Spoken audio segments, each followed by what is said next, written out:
अस्सलाम वालेकुम दोस्तों। सीएसएस की चौथी क्लास और मजमूई तौर पर ये 16th क्लास है।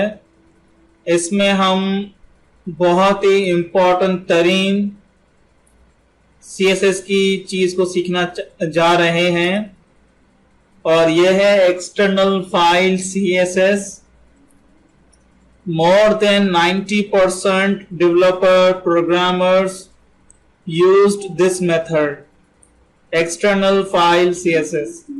ज्यादातर प्रोग्रामर्स या मेजॉरिटी ऑफ द प्रोग्रामर्स यही यूज करते हैं।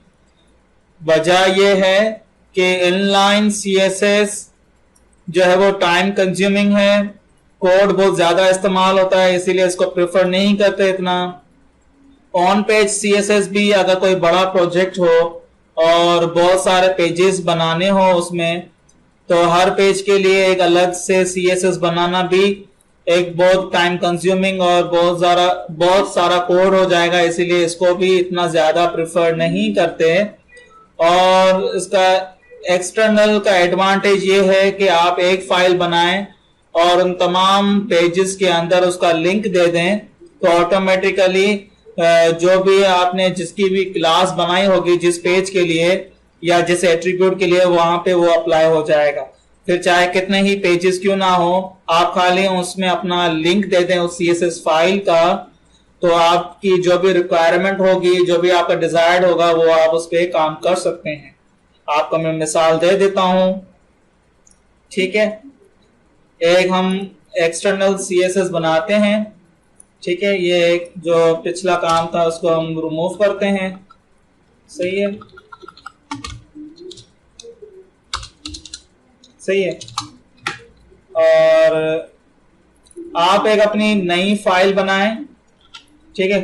मैं इसको रिमूव करता हूं, एक न्यू फाइल बनाएं, ठीक है। और CSS के हवाले से नाम बनाएं उसका, ठीक है। मेरे पास ऑलरेडी है। याद रखें दोस्तों कि अगर आप CSS की फाइल बनाएंगे तो कोई सा भी नाम रखें, .css की फाइल होगी, ठीक है। अगर आप .css नहीं रखेंगे तो वो सही काम नहीं करेगी, ठीक है। तो इसको आपने क्या नाम देना है, .css। ये देख लें, स्टाइल इसका नाम है और ये .css फाइल है, ठीक है। तो आप अपना इधर नाम लिखें और .css देके इसको सेव कर दें यहाँ पे, ठीक है। मैं तो यहाँ पे ओपन कर रहा हूं क्योंकि मेरी एक फाइल बनी हुई है, ठीक है। तो ये हो गई एक एक्सटर्नल फाइल। अब यहाँ पे जो भी मैं लिखूंगा, मैं फॉर सपोज बॉडी के लिए अगर मैं लिख रहा हूं, मैं चाहता हूं कि इसकी जो बॉडी हो उसमें बाय डिफॉल्ट एक बैकग्राउंड जो कलर है वो आ जाए, ये कलर आ जाए बैकग्राउंड में, ठीक है। और जो भी लोग टेक्स्ट लिखेंगे या जो डेवलपर इसमें टेक्स्ट लिखेगा उसकी फैमिली ये हो, ठीक है। और बाय डिफॉल्ट फॉन्ट की जो साइज है वो 24 हो, सही है। और जो टेक्स्ट का कलर हो वो वाइट हो, सही है। अब क्या करेंगे, आप जैसे ही मैं इस पेज को रिफ्रेश करूंगा, ये देखें यहाँ पे तो कुछ भी नहीं है। क्यों नहीं है? क्योंकि हमने इसको लिंक नहीं दिया है। हमने इस CSS फाइल को इस HTML के अंदर लिंक नहीं दिया है कि ये जो मैंने स्टाइलिंग दी है वो इसमें अप्लाई करो, ठीक है। तो मैंने उसका रेफरेंस दिया ही नहीं है। तो आइए दोस्तों हम इसका रेफरेंस देना सीखते हैं कि रेफरेंस कैसे दे सकते हैं। इसका रेफरेंस बहुत सिंपल है, इजी है। 3 चीजें इसकी जो है वो देनी होती हैं, ठीक है। बहुत ही आसान है, कोई बड़ी बात नहीं है, ठीक है। पहली बात कि हम एक लिंक बनाना चाहते हैं। क्या बनाना चाहते हैं? लिंक बनाना चाहते हैं। अच्छा, लिंक किसका बनाना चाहते हैं? CSS फाइल का, ठीक है। तो उसका रिलेशन क्या है इसके साथ, लिंक के साथ? भाई ये एक स्टाइल शीट है। क्या है ये? एक स्टाइल शीट है, ठीक है। इसकी टाइप क्या है? इसका रिलेशन तो हो गया भाई, ये स्टाइल शीट है, इसका लिंक भी हो गया कि ये लिंक बनाए किसका? CSS का। इसकी टाइप क्या है? ये टेक्स्ट है, CSS का टेक्स्ट है, ठीक है। अच्छा, और ये कहां पे पड़ी है? H हरीफ हाइपर टेक्स्ट रेफरेंस, ये कहां पे पड़ी है? तो इसको ब्राउज करके मैं इसको रेफरेंस देता हूं, भाई ये यहां पे पड़ी है। तो उसने उठा लिया style.css और मैंने इसको यहाँ पे स्टैंड किया। ठीक है, अब मैं इसको रिफ्रेश करता हूं। यहाँ पे भी तो जैसे मैंने ड्रीम व्यूवर में देखें, ये एक इजीनेस है कि मैंने जैसे इसको रिफ्रेश किया इसी में, तो यहाँ पे इसका ऑप्शन यहाँ पे आ गया सोर्स कोड के साइड में style.css के मैंने यहाँ पे कोई चीज जो है वो ऐड की है। ठीक है, लिंक किया है, सही है। यहाँ पे तो है लेकिन इसने HTML के अंदर भी यहाँ पे ये दे दिया। तो अच्छा, अब देखें, अब ये क्योंकि बॉडी टैग तो मेरे पास है, अब मैंने क्या किया था, मैंने बॉडी को ये 4 मैंने प्रॉपर्टीज और उसकी वैल्यूज दी हैं। अब देखें बाय डिफॉल्ट इसको वैल्यू असाइन होती है, ये देखें। तो हमने सक्सेसफुली एक्सटर्नल फाइल को जो है वो एम्बेड करना सीख लिया है, सही है।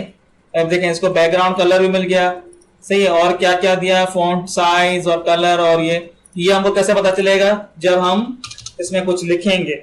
फॉर सपोज हमने एक पैराग्राफ दिया, ठीक है, और इसमें दोबारा हम दे देते हैं web designing and programming by Faisal Khwaja, सही है। अब ये देखें, तो बाय डिफॉल्ट क्योंकि ये जो पैराग्राफ है वो भी बॉडी के अंदर ही है, तो मैंने क्या किया, बाय डिफॉल्ट मैंने बॉडी को दे दिया था कि इसका टेक्स्ट का जो कलर है वो व्हाइट हो जाए और कौन सी फैमिली हो जाए, वर्डाना फैमिली का हो जाए। ठीक है, और उसकी फॉन्ट की साइज 24 हो जाए। आप देखें, अगर मैं इसको छोटा या बड़ा करूंगा तो आपको वाज़ेह फर्क समझ में आ जाएगा। ये देखें 30 पिक्सल कर दिया, ये देखें बढ़ गया। अच्छा, क्योंकि ये बॉडी टैग है तो बॉडी में तो तमाम चीजें आती हैं, तो तकरीबन इसमें ऐसी चीजें देते हैं कि अगर इसका बैकग्राउंड पूरी बॉडी का ये हो या इसकी फॉन्ट फैमिली ये हो, सही है। तो हमने सक्सेसफुली तीनों फाइलों को इंपोर्ट करना या कि हम लिंक देना सीख गए हैं कि हम कैसे इन 3 फाइल्स को लिंक कर सकते हैं। ठीक है, अब आगे हम इंशाल्लाह इन चीजों को सीखेंगे, क्योंकि हमने तीनों तरीकों से CSS को यूज करना तो हमको आ गया। अभी हम इसकी टाइप ऑफ सिलेक्टर सीखेंगे कि हम कैसे इनको सिलेक्ट कर सकते हैं, कौन कौन सी टाइप्स हैं वो हम सीखेंगे। और दोस्तों याद रखिएगा कि इन तमाम में ये 2 ज्यादा चीजें इस्तेमाल होती हैं, इन दोनों में फर्क क्या है वो भी सीखेंगे, लेकिन ये 2 ज्यादा इस्तेमाल होती हैं और इन 2 के अंदर भी क्लास ज्यादा इस्तेमाल होती है, तो हमारा ज्यादातर फोकस जो है वो क्लास पर होगा। ठीक है, अगर मेरे वीडियोस आपको पसंद आ रहे हो दोस्तों तो मेरे चैनल को सब्सक्राइब करना ना भूलें। अपना ख्याल रखें, तब तक के लिए अल्लाह हाफिज।